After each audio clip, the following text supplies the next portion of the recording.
तो चलिए दोस्तों वीडियो की शुरुआत करते हैं। सबसे पहली कंपनी की बात करते हैं। पहली कंपनी का नाम है इन्फोसिस लिमिटेड। बट इसको डिस्कस करने से पहले अगर आपने अभी तक चैनल को सब्सक्राइब नहीं किया है तो चैनल को सब्सक्राइब करके बेल आइकन को प्रेस कर लो और सेबी रजिस्टर्ड टेलीग्राम चैनल को भी जरूर आप ज्वाइन कर लेना। उसका लिंक आपको डिस्क्रिप्शन में दिख जाएगा। लिंक के थ्रू जाकर चैनल को बिल्कुल फ्री में आप ज्वाइन कर सकते हैं।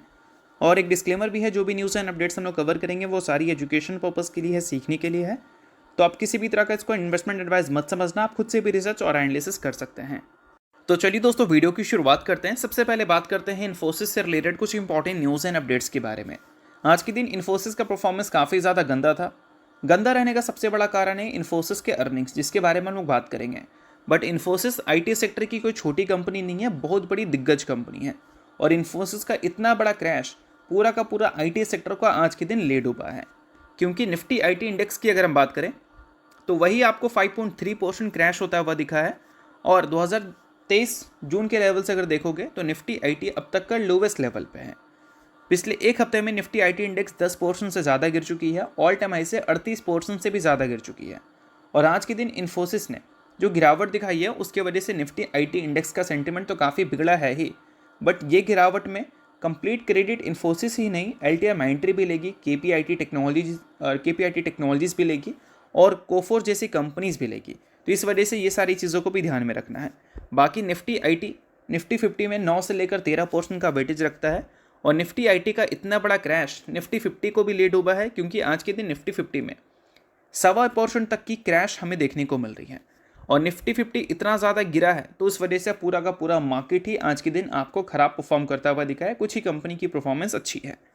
अब इन सारी चीज़ों के बाद दोस्तों इन्फोसिस की अब बात कर लेते हैं। तो इन्फोसिस में आज के दिन 5 से 6% तक की क्रैश हमें देखने को मिली थी आफ्टर Q4। बट Q4 में जो रेवेन्यू, प्रॉफिट, इबिट्टा, मार्जिन, ये सारी चीज़ें इन्फोसिस ने रिपोर्ट की है वो ख़राब नहीं है, वो अच्छे हैं, एक्सपेक्टेशन से बेहतर हैं। बट सबसे शॉकिंग बात था कि कंपनी का गाइडेंस कैसा है। गाइडेंस कंपनी ने काफ़ी वीक रिपोर्ट किया और उसी वजह से इन्फोसिस में क्रैश दिखी, जिस वजह से 5 साल के लोवेस्ट लेवल पे इन्फोसिस अभी है। मार्केट एज्यूम कर रही थी कि इन्फोसिस अपने रेवेन्यू गाइडेंस 2 से लेकर 5% के रेंज का दे सकती है। बट इन्फोसिस ने रिपोर्ट किया 1.5 से लेकर 3.5%। ना ही इसने लोअर एस्टिमेट को बीट किया और ना ही अपर एस्टिमेट को बीट किया। तो दोनों मामले में इन्फोसिस ने गाइडेंस को मिस किया है, मतलब गाइडेंस एस्टिमेट को मिस किया है। इसी कारण इन्फोसिस की परफॉर्मेंस आज के दिन कुछ ऐसी है। अब ये सारी चीज़ों के बाद जेफरीज की एक रिपोर्ट पब्लिश की गई है, जिसमें उन्होंने बताया है गाइडेंस रेंज जो सेट इसने किया है इन्फोसिस ने 1.5% से 3.5% का, उसमें जो लोअर एंड है वो दिखा रहा है माइक्रो इन्वायरमेंट और कंटिन्यू जियोपॉलिटिकल टेंशंस जो हैं वो वर्स्ट लेवल पे जा चुकी हैं। और जो अपर एंड है यानी कि 3.5% वाला, वो हमें दिखा रहा है, हम एज्यूम कर सकते हैं कि आगे चलकर कुछ इंप्रूवमेंट्स हमें देखने को मिल सकती हैं।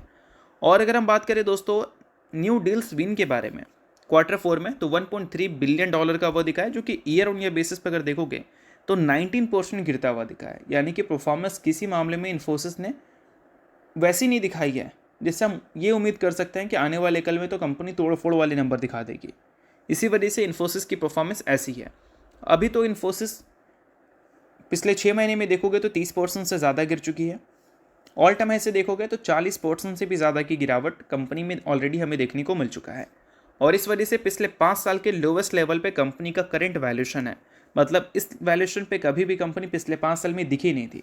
और पिछले अगर हम 10 साल की बात करें तो कोविड वाला जो लेवल था और अभी वाला जो लेवल है वो बिल्कुल सेम है।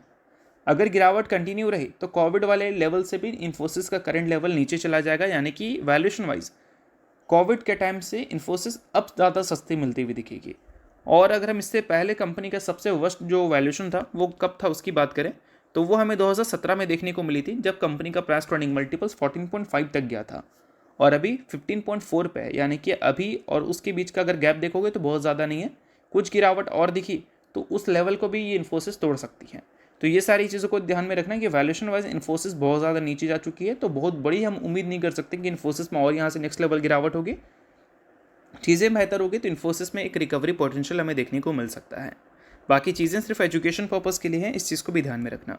अब दोस्तों वीडियो में आगे बढ़ने से पहले बात कर लेते हैं सेबी रजिस्टर्ड टेलीग्राम चैनल के बारे में। यहाँ पर कई सारी चीज़ें आपके लिए काफ़ी ज़्यादा यूजफुल रहती है। तो अगर आपने अभी तक चैनल को ज्वाइन नहीं किया है तो वेट मत करो, अब फटाफट जाकर चैनल को ज्वाइन कर लो। लिंक आपको डिस्क्रिप्शन में दिख जाएगा। ज्वाइन करने का सबसे बड़ा बेनिफिट ये है कि मार्केट खुलने से पहले मार्केट से रिलेटेड क्या ऐसी इंपॉर्टेंट न्यूज़ है, यानी कि प्री मार्केट न्यूज़, वो सारी चीज़ें आपको यहाँ पर अपडेटेड देखने को मिल जाती है, जिसको आप चेकआउट कर ये आइडिया लगा सकते हैं कि मार्केट का बिहेवियर कैसा रह सकता है। और इसके अलावा दोस्तों मल्टीपल कंपनीज़ में रिसेंट टाइम में मार्केट वॉलेटिलिटी की वजह से काफ़ी भयंकर फॉल देखने को मिला है, तो उन सारी कंपनी के टेक्निकल्स को भी प्रॉपर एनालिसिस कर यहाँ पर अपडेट किया गया है, जिसको भी आप चाहो तो चेकआउट कर सकते हो बिल्कुल फ्री में। तो लिंक डिस्क्रिप्शन में है चैनल का, लिंक के थ्रू जाकर चैनल को बिल्कुल आप फ्री में ज्वाइन कर लो। तो चलिए दोस्तों बात कर लेते हैं अगली कंपनी के बारे में। सो अगली कंपनी का नाम है रिलायंस इंडस्ट्रीज़ लिमिटेड। आज के दिन रिलायंस इंडस्ट्रीज़ की जो परफॉर्मेंस है वो कुछ खास अच्छी हमें देखने को मिली नहीं थी। स्टॉक आपको 1% गिरता हुआ ही देखने को मिला था अपने अर्निंग्स आने से पहले। आज के दिन कंपनी के Q4 के अर्निंग्स हमें देखने को मिलेंगे। अर्निंग्स में एक चीज़ है, जियो का जो आरपू है यानी कि एवरेज रेवेन्यू पर यूज़र, वो कैसा है उस पर मार्केट का काफ़ी ध्यान रहेगा, और साथ में कंपनी का O2C बिजनेस कैसा परफॉर्म कर रहा है उस पर भी मार्केट का अच्छा खासा ध्यान रहने वाला है। CNBC TV 18 का पोल ये कहता है कि रिलायंस इंडस्ट्रीज़ का जो रेवेन्यू है वो 3% से ग्रो कर सकता है, 2,73,000 करोड़ रिपोर्ट हो सकता है चौथे क्वार्टर में, जो कि पिछले क्वार्टर में 2,65,000 करोड़ था।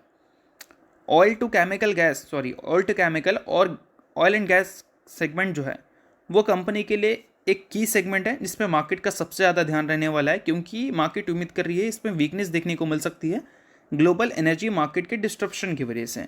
बाकी टेलीकॉम और रिटेल सेगमेंट हो सकता है कि स्ट्रॉन्ग परफॉर्मेंस आपको रिपोर्ट करती हुई दिख जाए एनुअल बेसिस पे। ठीक है, अब बात कर लेते हैं कि कौन सा सेगमेंट को लेकर बाजार क्या उम्मीद कर रही है।